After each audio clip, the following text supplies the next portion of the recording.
Ladies and gentlemen, the final session will begin shortly. Please take your seats.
Ladies and gentlemen, the session will now begin.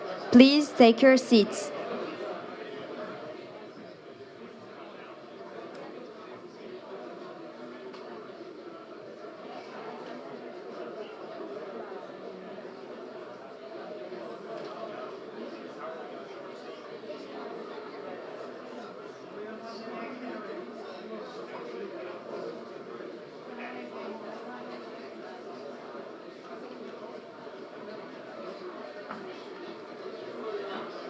Faut que le passage soit...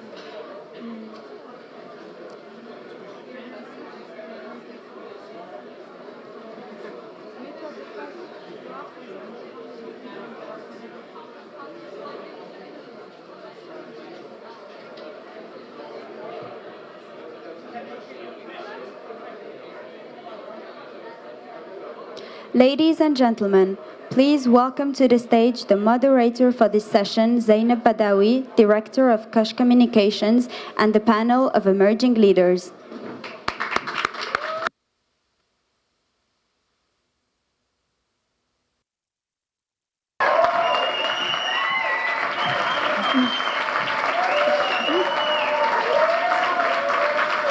I'm going to...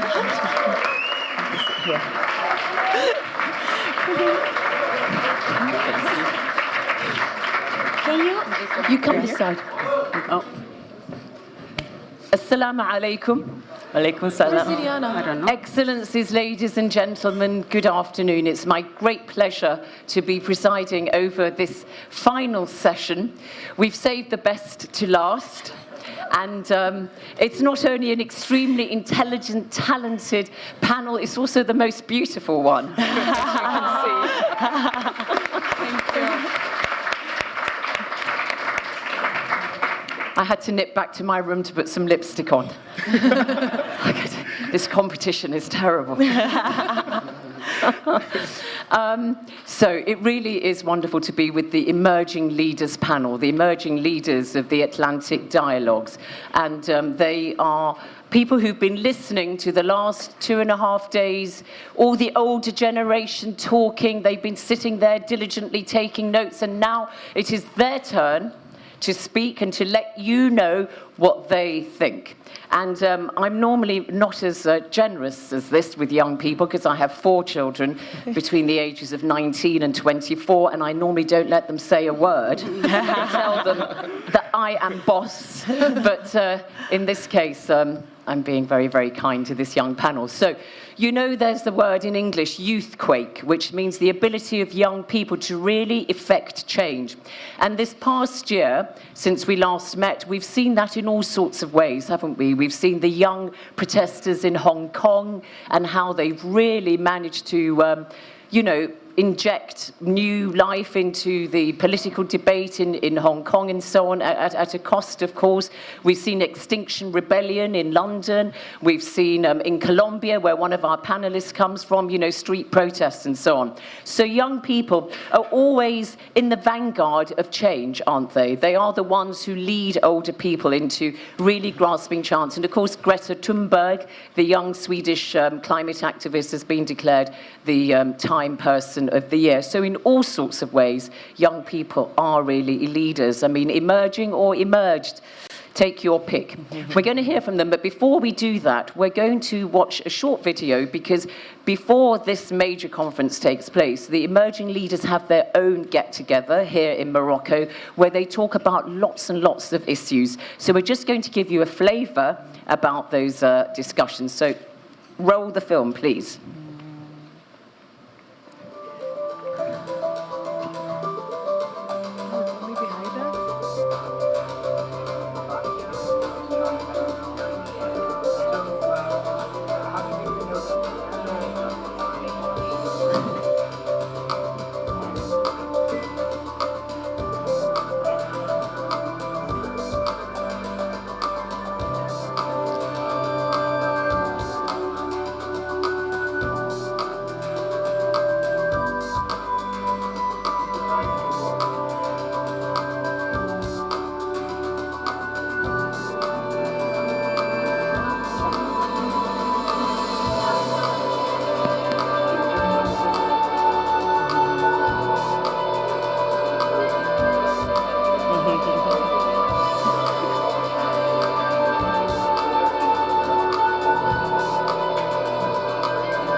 Well, it looks like you had a lot of fun. Did you?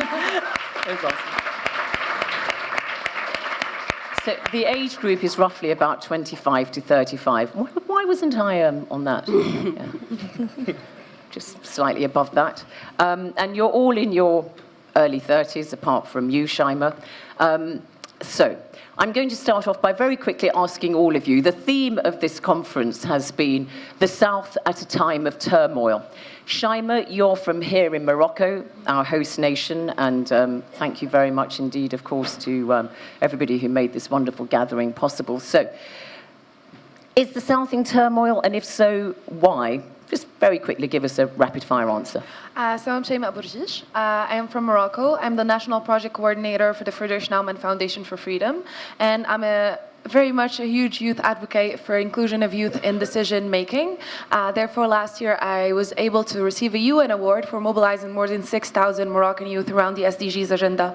And I mean, starting with the question, is the South in time of turmoil? If it wasn't, would we even be discussing it right now? So it is. I bet not, yes. It is. It definitely is, because most of the discussions that we've been having already are about populism, are about education being in crisis, are about democracy in crisis, are about the climate crisis. So basically a lot of climate crises that can actually showcase that the South is indeed in time of turmoil. All right. Okay.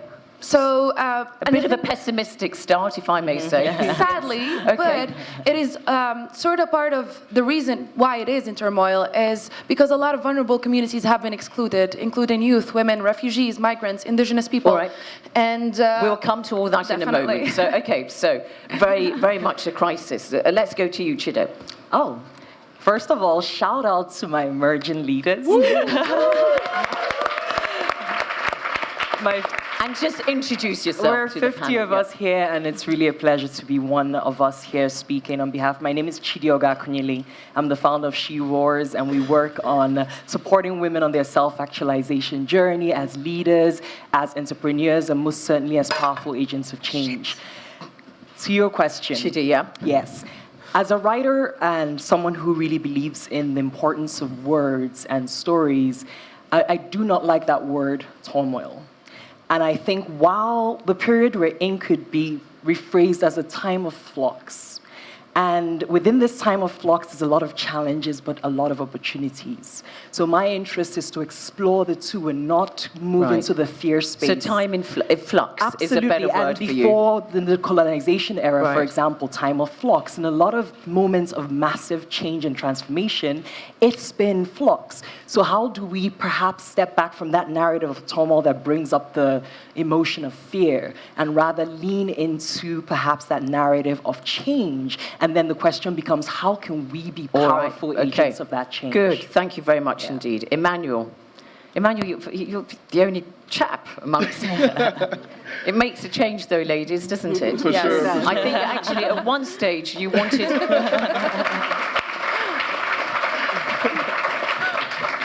At one stage, you all wanted an all-female panel, didn't you? I guess I made the cut. You're an interloper. Yes. All right.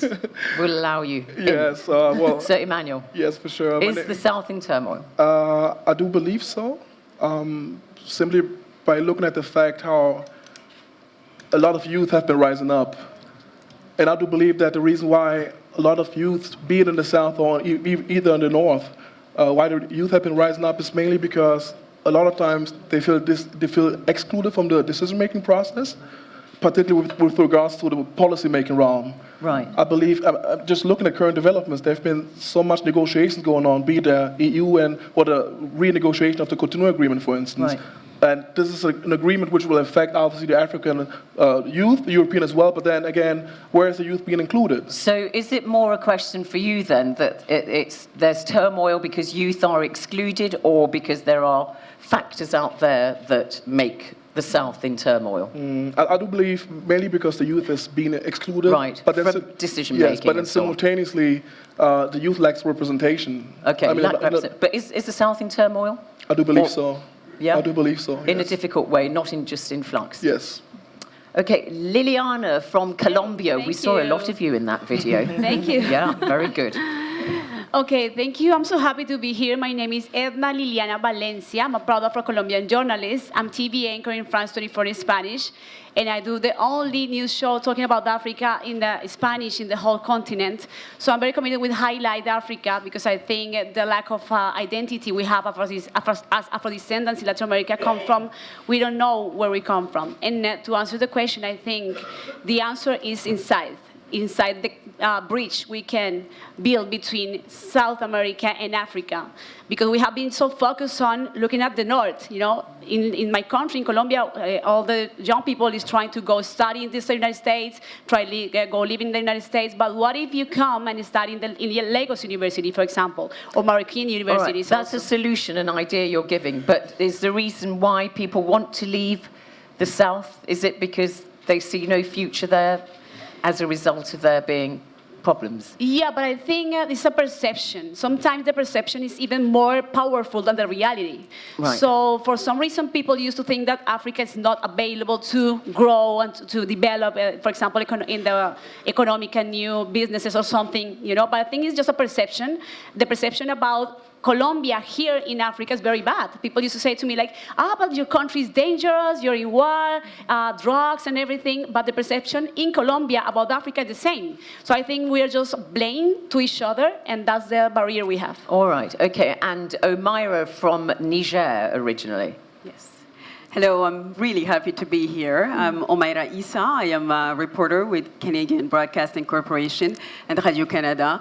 And I'm actually originally from Niger, but I was born in Morocco, so it's beautiful to be back in my country of birth. Thank you very much, indeed. So I do believe that the South is in turmoil, but there's also a lot of hope. In turmoil because we have a lot of things to figure out. We have questions of inequality, we have questions related to climate change, related to safety and security, but I'm very hopeful because we are the youth is here, the youth is very, very engaged, and there's a lot of hope. I kept hearing solutions across the hallways, I kept hearing positive talk, and so yes, I'm very, very hopeful. So, yeah, so you really are the lone voice of being a pessimist, aren't you? And you should be happy, Shaima, because last week you were awarded the Zaid ibn Tariq ibn Zayed Prize, which is an NGO organization based here in Morocco, as the most outstanding young person of the year. One of the most outstanding young people. Yeah, that will do. Yes. Yeah, congratulations. Yeah, Thank very you. good indeed. All right, yes. Thank you. So, right, well, let's pick up just one topic, first of all, which is something that a lot of people associate with younger people, which is climate, because you're going to be around for longer than the older generation and you're going to bear the brunt of that. But does any one of you feel that the current climate debate is one that doesn't really include the priorities of the South? So by that I mean, for example, there's a lot of energy poverty in the South. Yeah, no. Please, no, Liana. I think even in that kind of spaces, we need to make deeper reflections about it. I have seen, with all respect, I will say this, but I have seen thousands of bottles of plastics here around, you know, and we are supposed to be leaders in our countries, in emerging leaders or leaders. So my question is, what are we planning to do with all these bottles of plastic? Because it's a big problem in my country. We have a lot of rivers, we have 2 oceans, and all the rivers are full of plastics. Also, we have, for example, Plenary that is creating very, very big damages to the environment. So I think we need to understand that Occidental idea of development is not the only one. Development or innovation is not only have a road or have an iPad in your hands. Development for me is how you can create new opportunities with the things you have in your environment, from who you are, from understanding who you are, where you come from. For example, in my case, I come from Africa and from Colombia, you know. So I need to understand that to create new ideas and to develop new opportunity, new innovation. It's not only technology. Innovation is how we can keep our youth and our people growing in the same territory and in equilibrium with the territory and the nature. Judy? Thank you. You want to comment? Yeah? Sure, I'll just speak to something that struck me during the energy session that we had, and there was that debate between, well, Africa has to develop, and we need to be as dirty as we can be because the rest of the world got to do that. And on the other hand, I think Auntie Obi pushed back and said, well, we must not ignore that the effects of climate change, I hope I'm not quoting you wrong, are real for us, and that we can't just look at black and white. It's really complex. And I think I agreed with the conclusion of that session, which is that there is a hope of leapfrogging. And that's something, of course, we saw with the mobile technology, and we moved away from landlines. And because you specifically mentioned energy. So energy poverty, yeah, I was saying. It's only because I was at the UN General Assembly in September talking to some Africans and at a dinner, and I said it was off the thing, and I said, what would you like to talk about? The main theme this year is climate change. And some of these very well-established African businessmen said to me, oh, Africans are not interested in climate change in the way that the West frames it, is what they were saying. And that came up here in discussion as well. Yeah. But I mean, please do. I actually think that climate change is huge. I am from the Sahel, I'm from Niger. And with climate change, we have seen an erosion of our lands. And we know right now that in the global world that we live in, we have millions of people who are refugees because of climate change. We talked about it during this incredible conference. Climate change is a huge issue, and I think young people are thinking about it in the global south because they realize that they are the safeguards of the future. And so whether we are here, or we are in Colombia, or we are in Nigeria, or we are in Congo, or we are here in Morocco, we're able to see incredible work that the Moroccan people are doing in terms of solar energy.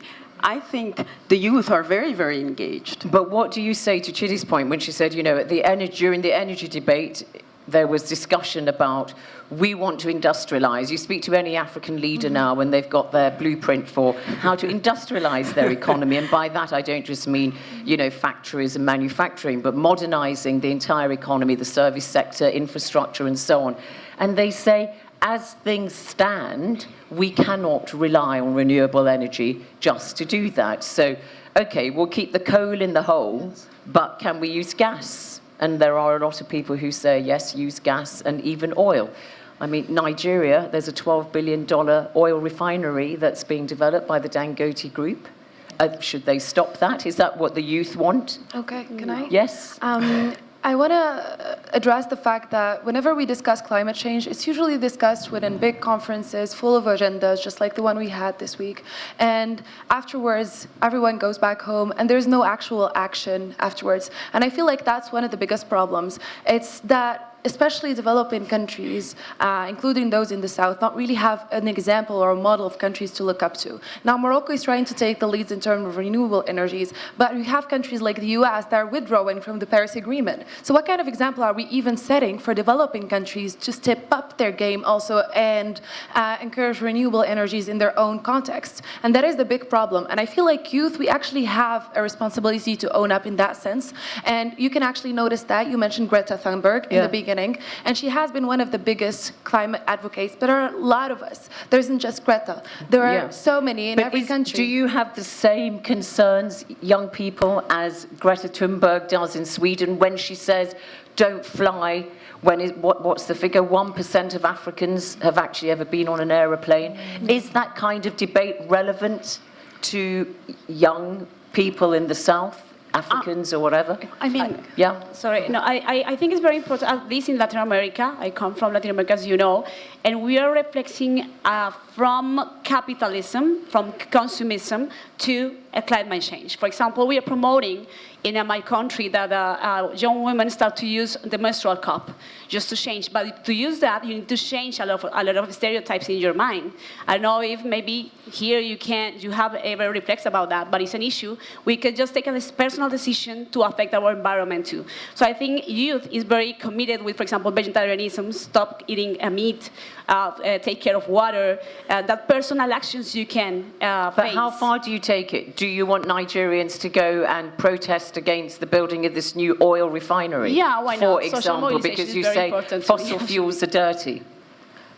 Well, we expect us to speak up. while it might not be to protest the building of the refinery, but truly to influence the discussion around the pollution that happens. Because ultimately you see a whole part of the country that has suffered and livelihood and futures decimated because there is no thought around sustainability and protection of the environment. So in as much as Greta's fight is very relevant globally and we take that on, our battle is basic, is how don't you have clean water because it's polluted by oil. So it's on that level that we must move beyond that comfort zone of, well, we get to have our energy and realize that we are thinking very short term. And in terms of the bigger picture, for example, the productivity of the land that we're destroying, well, that we're not being very long term, and it's the youth that would suffer from the short termism. All right. So that's why we have a responsibility to challenge that. Absolutely. I just wanted to add the fact that, especially in the South, for example, in Africa, we can actually include youth in order to have more innovative solutions. Because the problem, for example, in Morocco, at the time of the COP, there were a lot of solutions about stop using plastic, etc. But it was first, like they decided next day we're going to stop using plastic, and that was a big problem. The solutions have to come from the people and include the people in consultations in order for us to come up with solutions that can be implemented on a grassroots level. Well, if you come up with very neat, high-level solutions, it's not going to go very far. And I feel that that's the problem with the talk on renewable energies and climate change. All right. We always come up with solutions that are very high. We'll wrap up on climate change, but Emmanuel, we've not heard from you. Let me just try this with you. You know, we know Africans are interested, young people particularly, about, and in Colombia and, you know, the global South, about climate change, global warming. We know that, you know, as you said, the climate refugees, and that if global temperatures go up by 1.52%, Ghana's cocoa industry is going to be decimated and so on. But where is your African Greta Thunberg, who is standing up saying climate justice, Africans only account for, 3 to 5% of global carbon emissions, and China, European Union, United States represent the bulk of global carbon emissions. We want a fund that you will put lots of money in to help the global South when it comes to tackling this. Well, obviously, I'm not an expert on climate change. And I know, but I'm just wondering, your conversations with young people, you know. Yes, I mean, it's definitely not my forte, but then again, knowing the policy process happens oftentimes to be reactionary, particularly in nations where there's actually a constituency that votes, right? So there are certain subjects that have been picked up within political agendas that kind of address the short term as opposed to long term. So yeah, people may criticize Dangote for building or seeking to build a refinery in Nigeria, but then at the same time, everybody knows also the African continent needs jobs. So and needs energy. Exactly, true. That's true. But I guess government or policymakers and the private sector both kind of have to strike a balance between what the country or the continent particularly needs on the ground, and at the same time being also considerate of the environment. All right. So. In conclusion on this particular thing, climate change, do you feel that the voice of youth in the global South is listened to? I don't think so. I was at the climate change session, and there was no woman on the panel. While we know that women are very, very affected by climate change, there was no young person on the panel. I was stunned to see that. While we are in the room, while there are powerful women as well who could speak on this topic from the global South, there was no such voice. And so as we move forward, wanting to actually have solutions to grave situations, like you said, Africa, for instance, does not contribute a lot to climate change. Yet, we are not here. We are feeling the effects of that. So we do need to do better in terms of young people being heard and women being heard, period. You all agree with that about the climate change and the younger voice in the global South is not heard? There's also go on. two sides of that. We must also engage, right? And I am absolutely with you. I'm not sure I would say that young people are fully engaged in the climate change discussion on the continent. There is a little bit more of a distance from my experience. That's why I was asking you, where's the global South Greta Thunberg? Yeah. She's sucking up all the oxygen from you guys. All right. So you mentioned women, Omira. Yes. That's another thing that concerns you all, and that emerged from your discussions preceding this conference. Girls and females, adult females. So you both have done work on this kind of issue. You both work as journalists on television. Yes. Very good profession. So in what way are young women overlooked? Okay, there's many ways. You can find 100 million black women in Latin America. And we are affected for a lot of stereotype of identity. For example, in my case, I face something that looks to be superficial, but I think it's very deep. It's a reflection about who we are. And I'm just trying to empower young black women in Latin America through the reflection of why don't you use your natural hair? Why do you straight your hair using chemicals, very aggressive chemicals, in your head once by month? And why do you prefer to spend your money trying to look like Europeans? Do you think the aesthetic, the African aesthetic, the Afro-descendant aesthetic is not professional enough? Do you for example, waste professional opportunities? Do you can waste educational opportunities if you wear your natural hair? Why we are just following a stereotype of beauty that we are not? And we are wasting opportunities of, for example, new interpreters just trying to follow or to be what we are not. So that's just an excuse to talk with young women and to tell them you can be exactly who you are.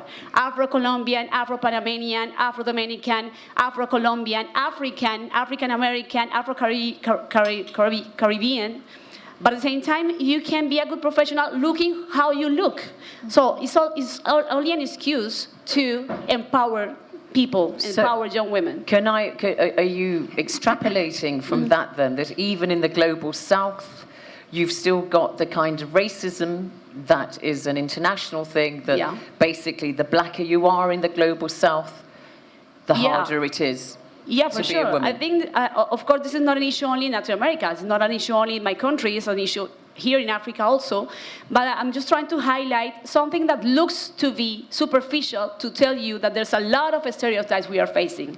If we're just trying to have the hair we have in our heads, we're just trying to be black women with dark skin, curly hair. I think it's a surprise to a lot of people that there are about 12 million people of African descent living in Colombia. And of course we know about the so-called Afro-Brazilians who, left West Africa during the transatlantic slave trade. But I mean, in Latin America as a whole, there are huge diaspora communities, Cuba obviously and so on.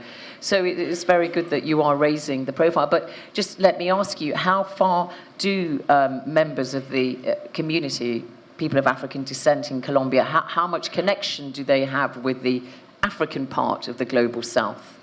We have a huge connection. We are Africans essentially, but we don't know we are. That's the fact. For example, I was showing a couple people yesterday here, I was showing them that we have a balaphone, African balaphone. We have exactly the same instrument. The name is marimba de chonta, and it's the most important instrument in my whole country, in the Pacific Coast for the black community. It's patrimony of the humanity, actually, by the UNESCO, but they don't know this is a balaphone. All right.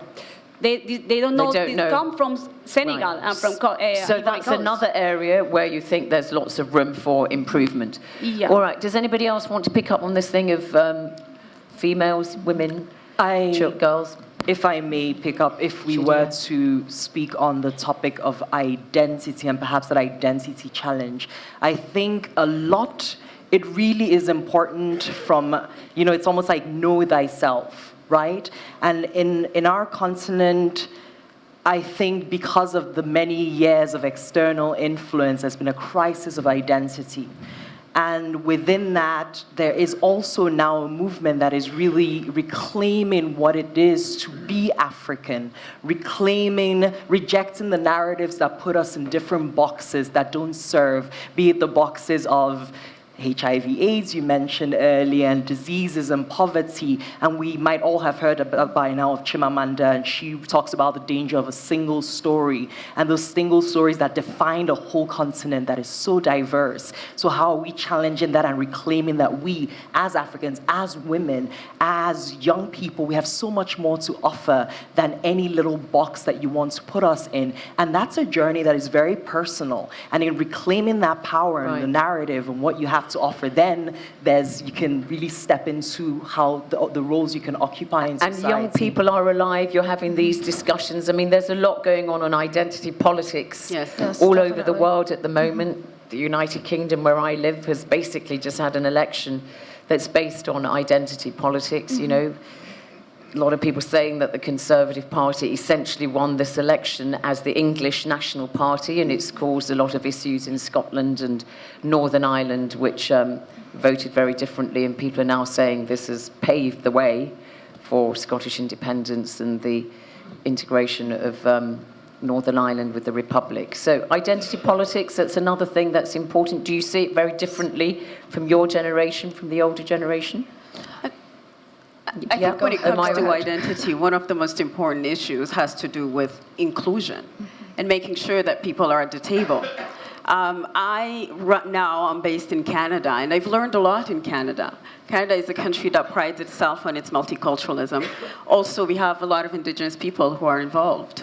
So really, when it comes to identity politics, inclusion is a big, big deal. We have to be at the table. We have to be at different tables. And when it comes also from, when we're talking about identity, it's for sure personal identity, but also collective identity. What are the narratives that we are saying about ourselves? For me, as a journalist, narrative is very, very important to me. It is, in fact, at the center of what I do, because I know that it's through stories that we connect with humanity. And so that's why identity is foundational. And it's incredible. Here we are. I'm seeing all the diversity and all the different countries in the room. I've met so many different people, have learned so many different words across, through the few days.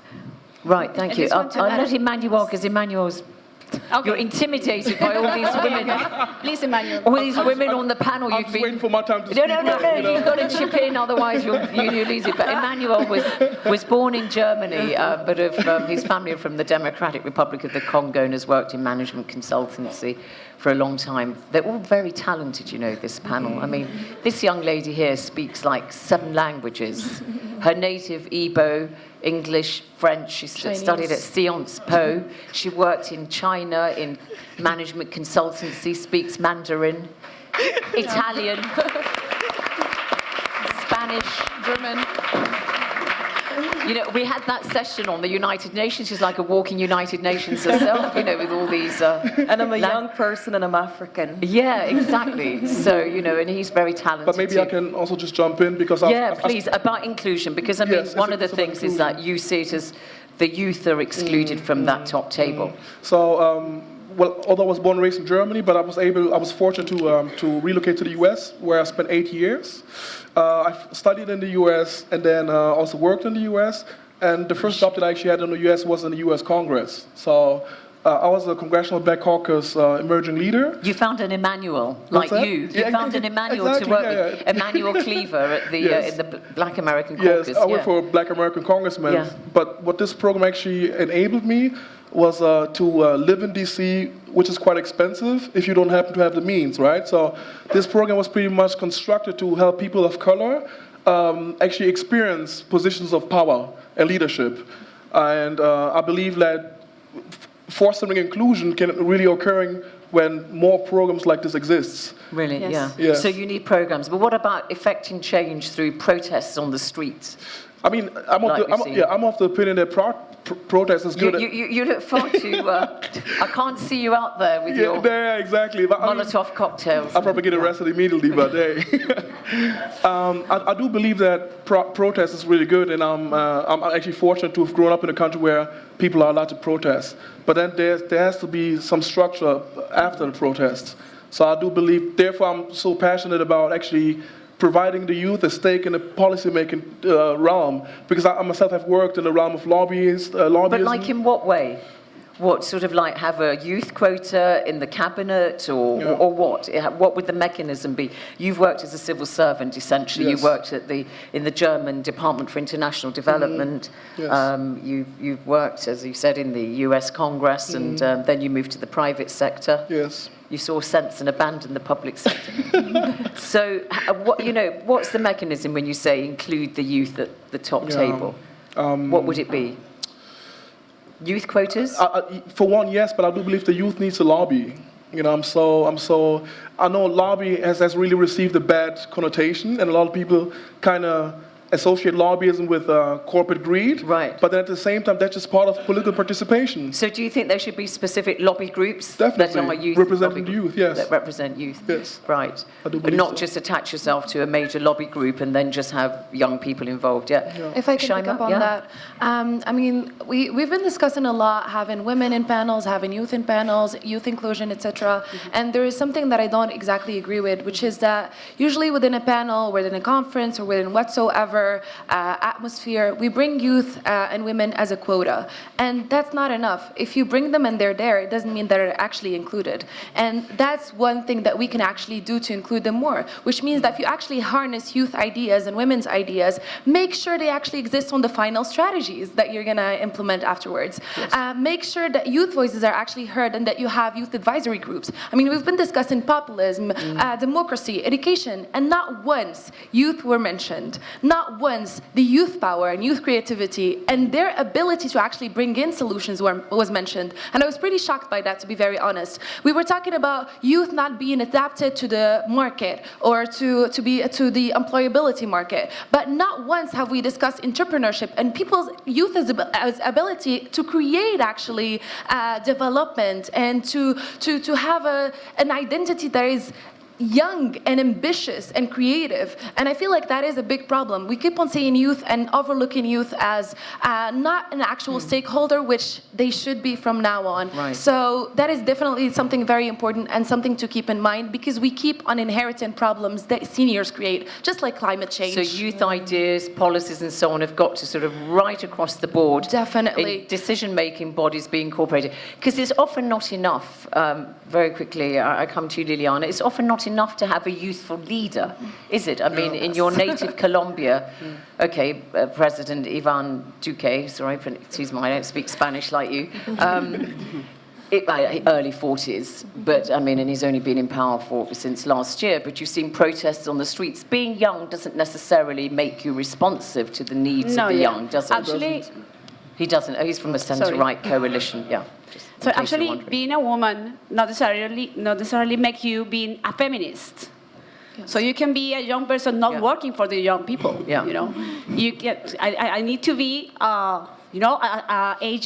agent of change to my community, because I can be African and not working from Africa. I can be, So I think in the case of my country in this moment, we have the biggest strike we have ever had in Colombia. We are not a community allowed to protest a lot. That's very bad. And maybe we will not achieve nothing from the government because they are not listening to us, and I include myself. Right. Did you go on the protests? Yeah, for sure. Yeah. So they started. They started in November and they've dwindled a bit, but they're still November ongoing. 21. But they've been mostly just in Bogota. Is that right? No, in different cities, like more than 14 cities in the country. It has been like almost 1 month protesting. I think the government is not paying attention. Right. But what I want to highlight is that protesting is also an exercise of conscience that our community is making. Not only the result can be the things that government can give us, but I'm very happy to have the action.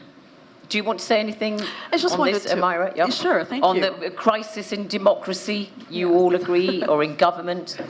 In governance Exclusion, especially. Okay, go ahead. Just on the question of youth, since we are a youth panel, or young people, emerging leaders, youth is such an abstract word, right? It's almost like innovation or development or reconciliation. It's vast. It can mean so many different things. Within the young population, I would like to add that also that there is a lot of diversity around gender, around race, around sexual orientation, and all those things are important. And that's why we need diverse youth experiences and opinions and also narratives at the table. Absolutely. Right, good. And if I may add, it's not a theory, should youth go out, or we are doing this, and the change has been seen, be it from my home country, Nigeria, because you mentioned democracy specifically, where youth were able to pass a bill not too young to run, challenging the age for young people to run for government, be it with Ballet Citoyen that we saw from Burkina Faso, Ileana Ma and Ballet Citoyen from Burkina Faso and Senegal, be it these are real examples of change and young people saying enough is enough. Can I ask you very quickly, do young people have the courage to take on vested interests, very deeply entrenched vested interests in the country in which they live?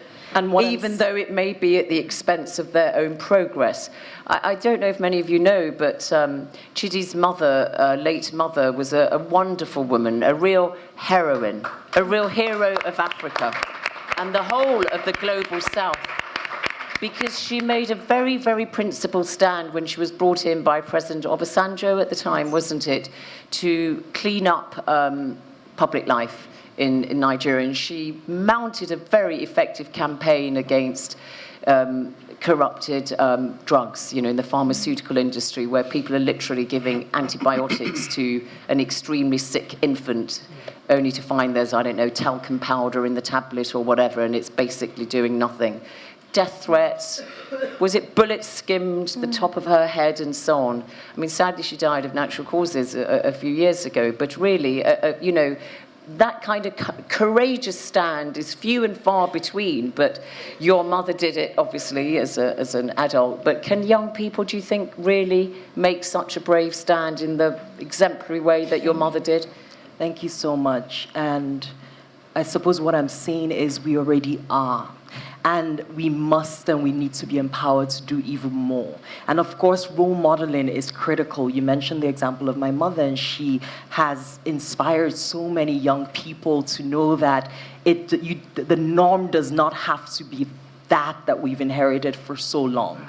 There are other ways to be a servant to the people. You can challenge the way it's always been, right? You can really challenge that terminology. So it's a case of we are already doing it. We need your support. That's why we're sitting on this stage saying we are ready. We need for you to trust that we are ready. We need for you to support us, because that's how it works. Championship is real, and our role models are real, and we need for them to continue to move beyond the status quo of a low bar of leadership, to really encourage us to step into the future that we want to claim as ours. Well, I'm sure, I know your mother has 6 children, including you, but she'll be very proud of what you're doing, Chidi, who's worked,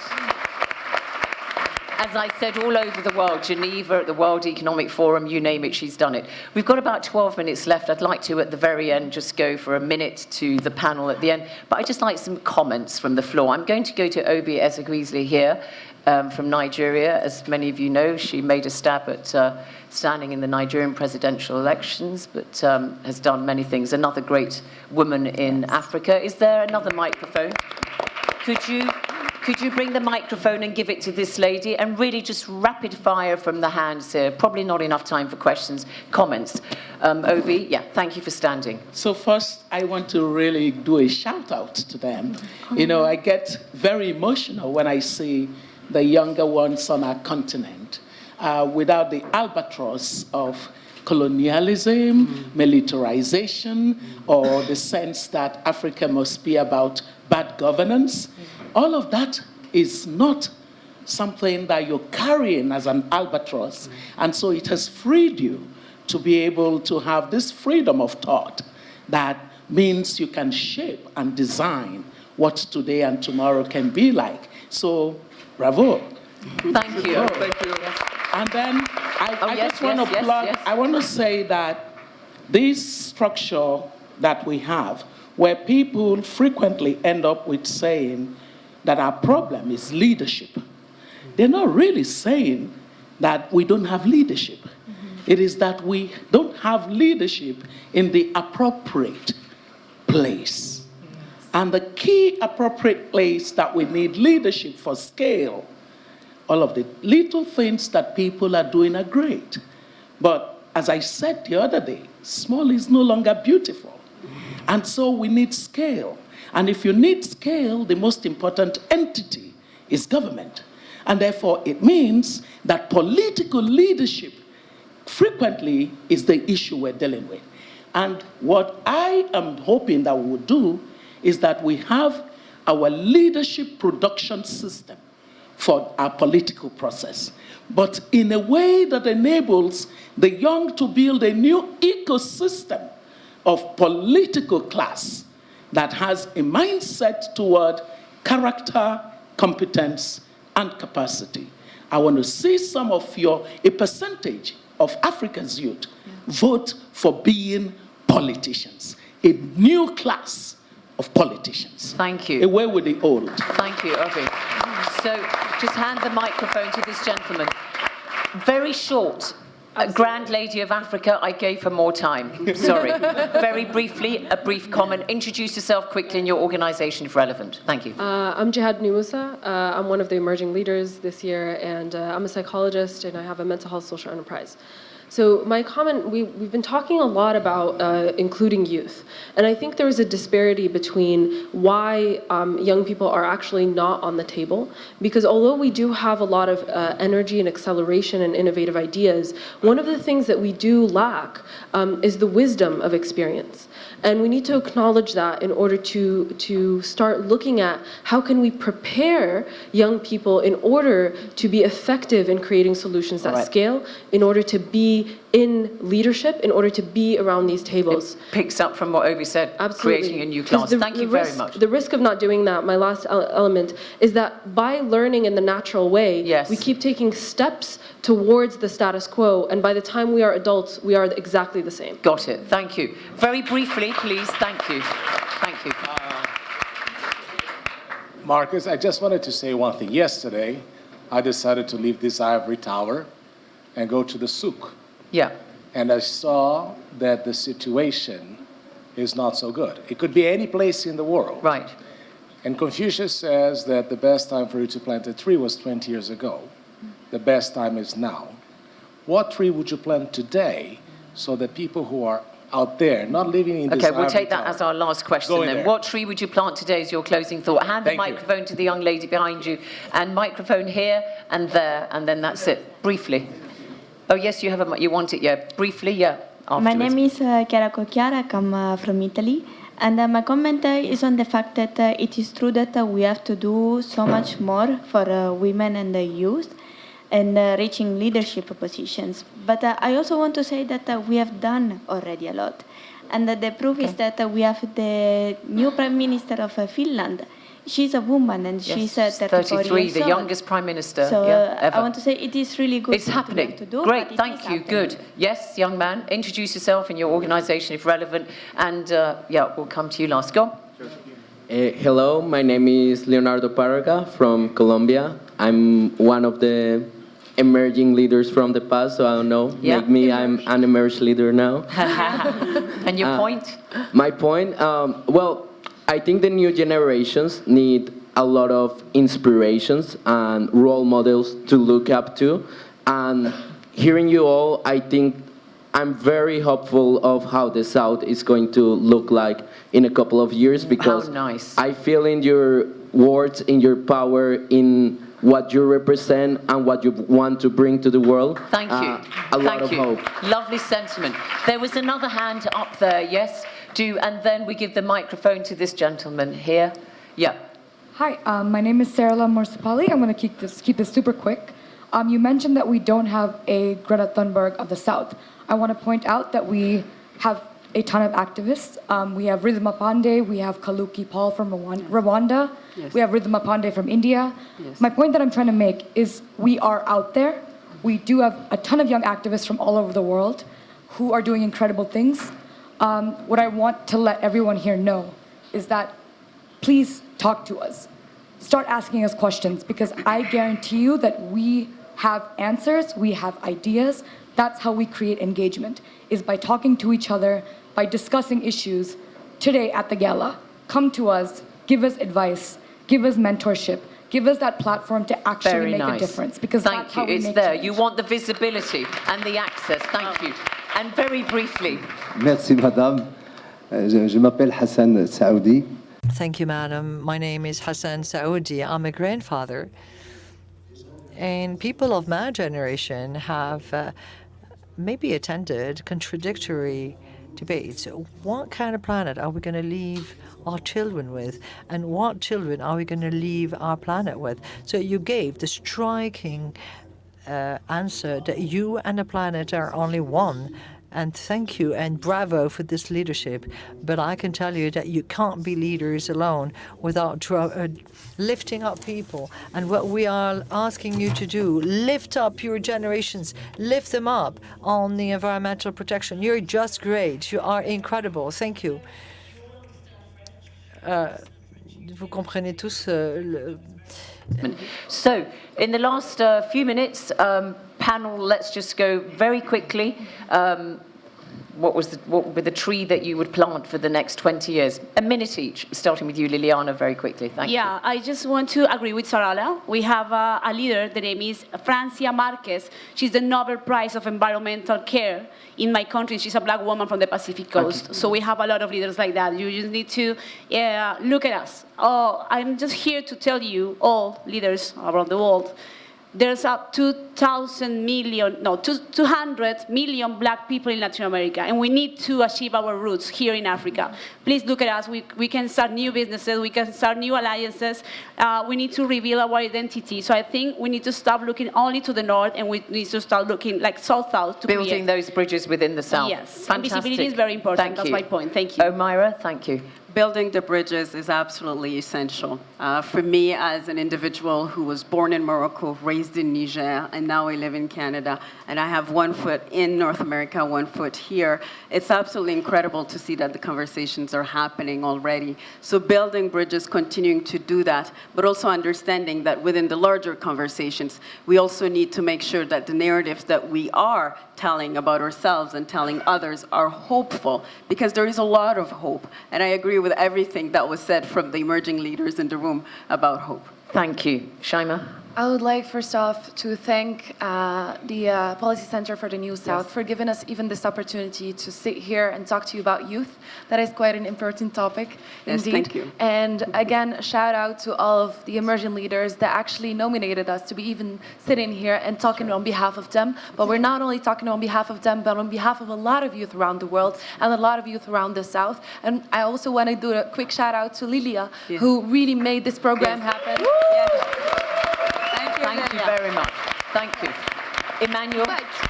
Yes, very quickly. Just one last thing. I mean, I feel like the discussion was quite different than our perspective. We're not asking you to include us. We're telling you that you are doing yourself a favor by including us. We're quite creative, we're very ambitious, and we're gonna come at you whether you want to include us or not. So might as well. Emmanuel? Well, I mean, obviously, one thing I'm super passionate about is the policy-making realm. And one knowledge that I would like to share with the next generation is how to actually believe in something, having a vision, but then address that vision with policymakers. So creating access and ways how to engage policymakers and share some of those things that we would like to see changed. Good. Yes. And Chidi, final word. Oh, thank you so much. Thank you, Sarala, for bringing that up. I remember being, it's not that we don't have a Greta, that was a point that stood out with me. So thank you for pointing out that we definitely do have people doing great work around the environment, perhaps but just they not need greater enough. visibility, exactly. don't they? Yes. And thank you to Antioquia Ezekwesili for really being one of those role models I mentioned, and also all the other people in this room that have spoken to us all throughout the week, really supporting us. Please encourage you, as was brought up by my colleague, to keep talking to us. We need your support, and we are here to stay, and we have so much to offer, and this is really a beautiful thing. And to my fellow youth, to really, truly believe that you have everything that you need to serve in this global new world order that we are designing. And the imposter syndrome comes up a lot in the work that I do, that we might really move beyond it because of all the years of narratives of the role of youth. You're young, what do you know? Time is gone to play small, and we must really step into what it is that we can do. And within that, I really love the point of the gentleman on the power of working together. We have that African proverb that if you don't know, I'll share with you in this moment. If you want to go fast, you go alone. And if you want to go far, you go together. And there's a power that I've seen in working with young people, in this case specifically the Global Shapers community. When we work together, magic happens. So let's put our hands together, young, older, and move forward. So, yeah. I mean, perhaps not planting trees, more building bridges is the kind of idea we got. They often say that youth is wasted on the young. I don't think it has been wasted on these people. The global south in turmoil, there was so much we could have talked about, the unemployment crisis for young people and so on, and all the challenges ahead. But I think that the global south, I mean, it's young compared to the global north. You know, Uganda with a population average age of 15. One's got to believe in the global south when it's got young people like this. Thank you to my wonderful, beautiful, intelligent, talented panel. Thank you to you. It's been my pleasure. It's been my pleasure doing this panel.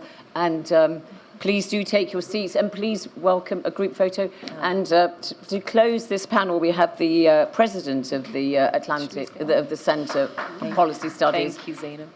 Karim, where are you? Somewhere. There. He's coming. Well, we're just going to have our photo, and then we're going to vacate the stage for you. Okay. Come, panel. Thank you. We look like a good basketball team with this chap. Thank you. Thank you very much indeed. Thank you. Thank you so much. Thank you so much. Amazing. Thank you. Thank you so much. Thank you, my dear. Thank you, my dear. Thank you. Thank you so much. Right, good. Where is Karim? So follow that. Ladies and gentlemen, we hope you enjoyed our last plenary for this edition of the Atlantic Dialogues. Before enjoying our gala dinner, which will take place tonight at the Museum of African Contemporary Art Al Maden, please welcome to the stage for the closing remarks the President of the Policy Center for the New South, Karim El-Einaoui. Okay. Okay. Bon, merci. All of you, you should be very proud of yourself. And for those who are still here after almost 3 days, so you should applaud yourself. Bravo. One friend told me I should step up here, but I said no. I mean, it's. Well, I think we're very proud ourselves at the Policy Center and the friends that have been putting this together. It's been a great experience. I think we've all lived to our values, which we mentioned at the opening. Passionate dialogue, agreeing to disagree. There were some strong discussions at some point. But still with the values that we would like to carry. And of course, our young leaders are very much into that spirit, the values of fact-based analysis, fact-based work, openness to dialogue, tolerance to difference, and the notion that we can build something together in difficult times. I will spare you the details, but there's a long list, of course, of challenges ahead, climate being one, of course, and its impact on the livelihood of people, because we shouldn't forget behind all this there are people, real people, families, you know. Trade is another challenge that we've looked at, education with all its complexity and challenges. So we'll not go into the details here, but first, really a big thank to all of you. Of course, there are many people that are behind this organization, so they are all around here, and they really, really deserve our appreciation. I don't do much. Maybe they can stand up and show up. So they are all the colleagues at the Policy Center, of course, but many people that are putting this together, the hotel here, and a lot of people in this room. It's a lot of work. I can tell you maybe it's about 80 people working almost full-time to make this happen, take care of you and take care of me. I don't do much, as you know. So we see ourselves as creator of space and maybe resources rather than anything else.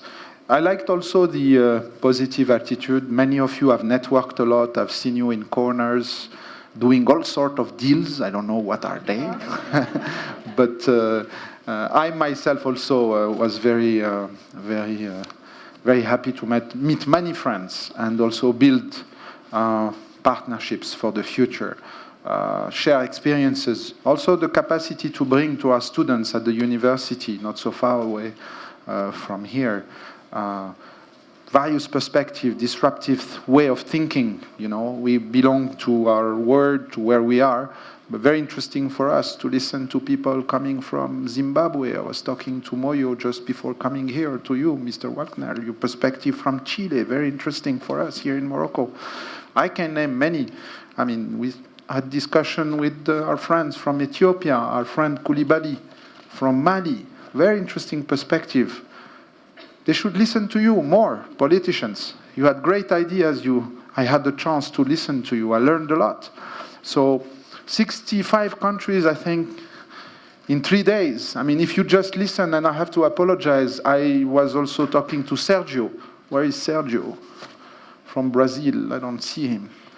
But Sergio also, I said, I would like to stay a full day with Sergio. He has so many things, worked in Shanghai and then managed the bank. And all of you, Jean-Louis Sarbi, Ted Aller, so many familiar faces. Really, really, really thank you. And please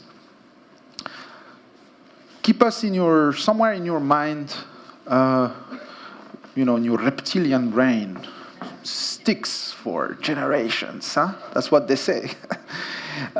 If any opportunities, any partnership, any new ideas, and we had a great meeting. I want to thank them. I cannot list all of them here, but with our small advisory board of the Atlantic Dialogue, and they came up with fantastic ideas. Also, how can we sustain the energy from one year to another? There were ideas of task force, working groups. Daniel Hamilton must be here somewhere. He promised he will do something. Where are you, Daniel? Difficult to see, or you hide. Don't hide. I see Jan Lesser there. Raise your hand. So also he promised to help, to spend some of his time helping us, making sure we continue this process and try to build something original. It can even end up to some institutional arrangement at some point. That's also something we may want to think about. Some will tell, institutions are useless, but if we didn't have the World Bank and the IMF, we always criticize them, Marcus. Huh? But we will try to create one of those, because they're not perfect, like we are. We're imperfect. We're full of, defaults and all of us. So it's at our image, and really, but there's still a path. There's still a way, sort of a journey we would like to continue with you. So please feel that you're part of a community. This is your community. As I said when I opened up 3 days ago, this is not we're not proprietary. This is your community. You can use the brand if you want to do smaller events, etc. You want to involve us. Research, joint project, whatever you think may be useful in your country, you want to give to this visibility, you will always find us behind you as much as we can. Of course, we don't have enormous capacity. We have some capacity, but together we have a huge capacity. So let's make sure we try to harness this in a smart way, and we try to spare some time also to prepare the future. All of you know, particularly those who are in political positions, that one of the most important things we lack is time, and also the capacity to reflect and to think of things with distance and to try to prepare a little bit the future is very difficult. And this kind of places, think tanks, this kind of conferences, this kind of network we've created together are very important for us to think a little bit the future and give the space to this to the younger generation. As we said, fantastic program. I think now we've reached 350 people. So it's a huge network. Be careful, don't do a revolution. This is how it starts. Huh? So again, they are projects. They have it's a fantastic group, and we will keep on working with them. There were a couple of good news. I don't want to hear about bad news, but there was a couple of good news while we were here. The first one is Sarah Glover. Where is Sarah? She left. Don't tell me she left. Sarah was greeted like a head of state at the airport. You know why? She was the number 6 million passenger entering Morocco. She couldn't understand for 20 minutes, crazy Moroccans, what do they want, you know? There was everybody, you know, the cameras, and then 6 million during. And she said, where do you come from here? We're coming from Atlantic Dialogue. Wow, I was happy, free advertising, you know? All the Moroccan TVs. So I don't know where she is, but she must be around. In Marrakesh, yes. So landing at the airport. Even the Wali was there. Another good news, John Yearwood. Where are you, John? Where's John Yearwood? He's hiding again. Wow. John Yearwood is just starting early next year with Politico. So he'll be the chief editor for agriculture and trade, global chief editor at Politico. So bravo, John. So there was another good news, the Gnawa, the music you heard, which is, you know, of course, a tribute to Morocco's, you know, deep roots in Africa. They were just like yesterday or the day before integrated by the UNESCO in the World Immaterial Patrimony of the World, this music that you saw. Last but not least, it will be a little bit mysterious, but one of the participants here has been appointed a minister while here. I'm not going to say who, he doesn't want, but he has been appointed minister. So with this nice word, let me all thank you heartfully again, and please stay within the community. Every 3 months, say, what can I do for this community? We will remind you maybe through emails, and we say at some point, unsubscribe. There's a very nice gala dinner tonight, which I encourage you to come to. It's also taking place near side the Museum on African Contemporary Art. So and there's, I'm sure, nice music, etc. So once again, many thanks. Safe travels back to your homes, all of you, and looking forward to see you again. Thank you.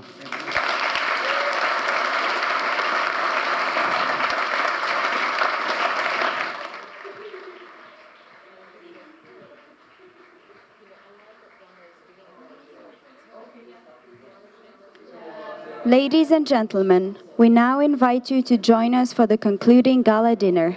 Buses will be heading to the venue at 7:30 sharp. We thank you for your generous participation, and we hope to have you among us for future editions of the Atlantic Dialogues.